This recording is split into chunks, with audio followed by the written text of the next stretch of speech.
अस्सलाम वालेकुम, welcome back to my channel Shaista cake and creations. आपके सामने हाजिर हूँ। आज एक रिव्यू लेकर आई हूँ आपके पास, जिससे आपको बेकिंग में बहुत मदद मिलेगी। और मेरा मेन टॉपिक ये है कि आपके कपकेक्स पे के ऊपर एक चिपकी हुई तह क्यों आ जाती है। मतलब जब आप कपकेक्स को हाथ लगाते हैं तो वो चिपकते क्यों हैं, उनके ऊपर मॉइस्चर क्यों आ जाता है, उनकी सतह गीली क्यों होती है। इसकी मेन वजह आपके ओवन की बेकिंग पे डिपेंड करती है। आप अपना ओवन चेक करें और जिस तरह मैं आपको बता रही हूँ आप उसी तरह बेकिंग करने की कोशिश करें। मेरा ओवन आपके सामने मैं लेकर आई हूँ, इलेक्ट्रिक ओवन। मैं दोनों यूज़ करती हूँ, गैस बेकिंग ओवन स्टोव वाला भी है मेरे पास और इलेक्ट्रिक ओवन भी है। ये इलेक्ट्रिक ओवन शार्प कंपनी का है, जो मैंने पिंडी बाज़ार से ख़रीदा था। और इसके आपको 3 ऑप्शंस नज़र आ रहे हैं। सबसे पहला इसका ऑप्शन टेम्परेचर का है।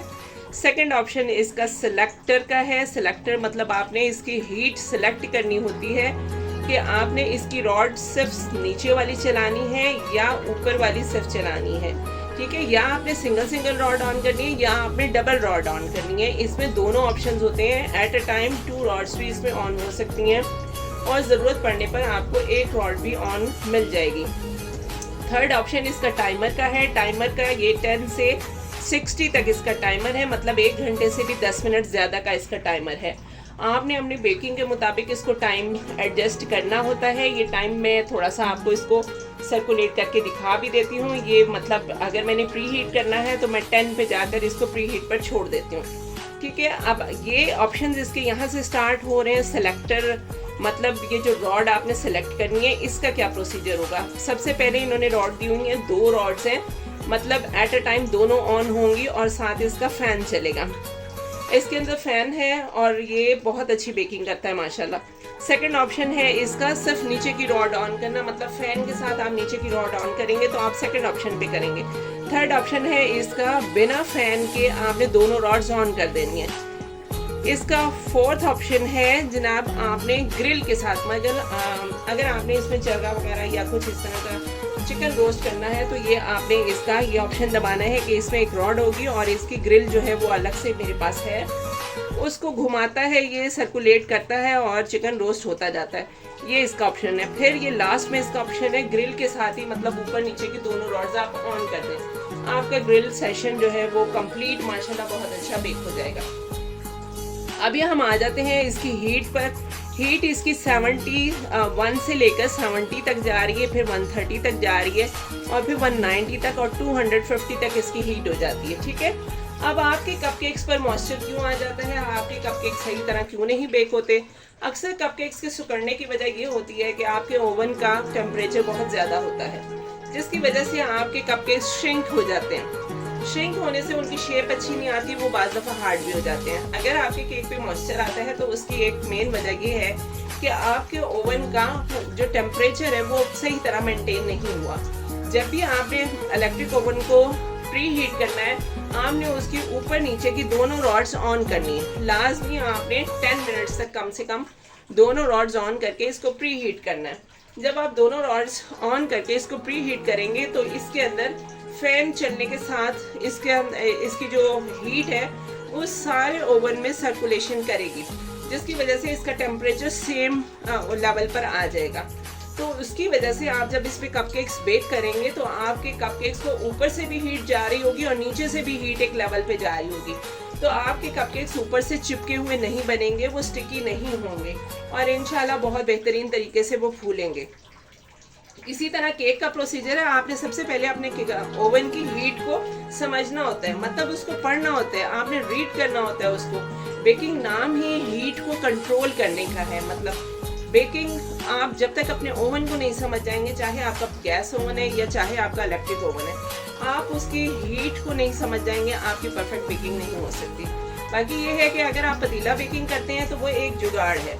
छोटे पतीलों में बेकिंग सही नहीं होती। अगर आपके पास 15 kg का एक बड़ा पतीला है तो उसमें बेहतरीन बेकिंग हो सकती है और आपके पैन्स भी काफ़ी ज़्यादा आ सकते हैं। उसका प्रोसीजर यही है कि आप एक स्टैंड जो देगचों के नीचे रखने के लिए मिलता है, वो स्टैंड रख के आप एक पतरा टाइप सा ढक्कन, मतलब कोई प्लेन आपके पास हो, आप उसके ऊपर वो रखें और आप अपने जितने पैन उसके अंदर आ सकते हैं एट अ टाइम बेकिंग कर सकते हैं। और दूसरा ऑप्शन ये है कि कुकर में बेहतरीन बेकिंग हो सकती है, क्योंकि जब हम उसका ढक्कन बंद कर देते हैं तो उसके अंदर हीट जमा हो जाती है, उसके अंदर स्टीम बन जाती है, उसकी स्टीम कहीं से भी बाहर लीक नहीं होती, जिसकी वजह से कुकर में भी अच्छी बेकिंग होती है। अगर आप पतीले में भी अच्छी बेकिंग करना चाहते हैं तो आपको पतीले को भी इसी तरह उसकी जो स्टीम है उसको किसी तरह लॉक करना होगा।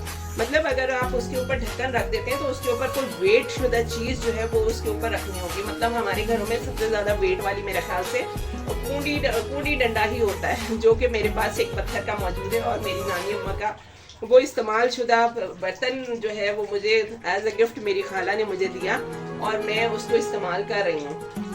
तो जब ज़रूरत होती है मैं पतीले के ऊपर उसको भी रख देती हूँ और वो काफ़ी वेट वाला है, पत्थर की कूंडी जिसे बोलते हैं वो है। आपके पास जो भी वेट के लिए हो आप ईंट भी रख सकते हैं।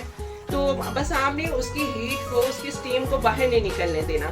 तो ये आपके लिए आज मैं टिप लेकर आई थी और ये आपके लिए एक इन्फॉर्मेशन है, आपकी बेकिंग में इंशाल्लाह ज़रूर हेल्प करेगी। अगर आप एक होम बेकर हैं तो आप इन चीज़ों को फॉलो करें, इंशाल्लाह आपके बेकिंग के रिजल्ट बहुत अच्छे आएंगे। दुआओं में याद रखें और लाइक और सब्सक्राइब करना प्लीज़ ना भूलिए।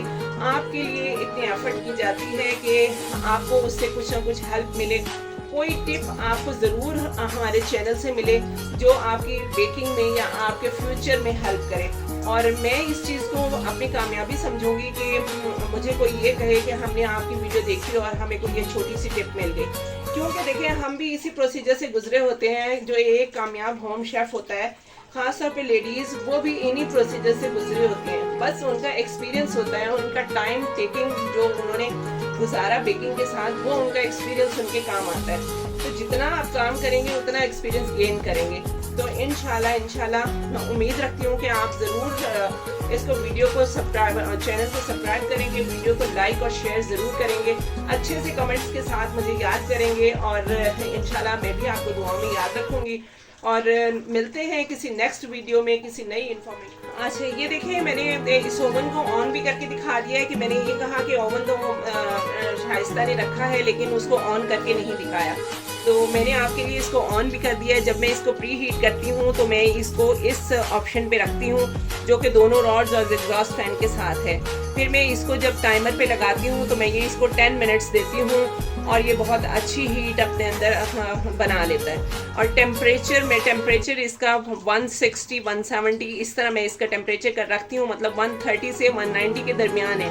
अब जब आप बेकिंग करते हैं तो आपको अंदाज़ा हो जाता है कि कहाँ पे आपका टेम्परेचर जा रहा है, 130 160 170, ठीक है। तो ये मतलब 170 इसका टेम्परेचर मैंने यहाँ पे चूज़ कर लिया है और मैंने ओवन को स्टार्ट पे लगा दिया और माशाल्लाह इसकी ये रॉड थोड़ी देर में ही ऑन हो जाएगी, रेड होना शुरू हो जाएगी।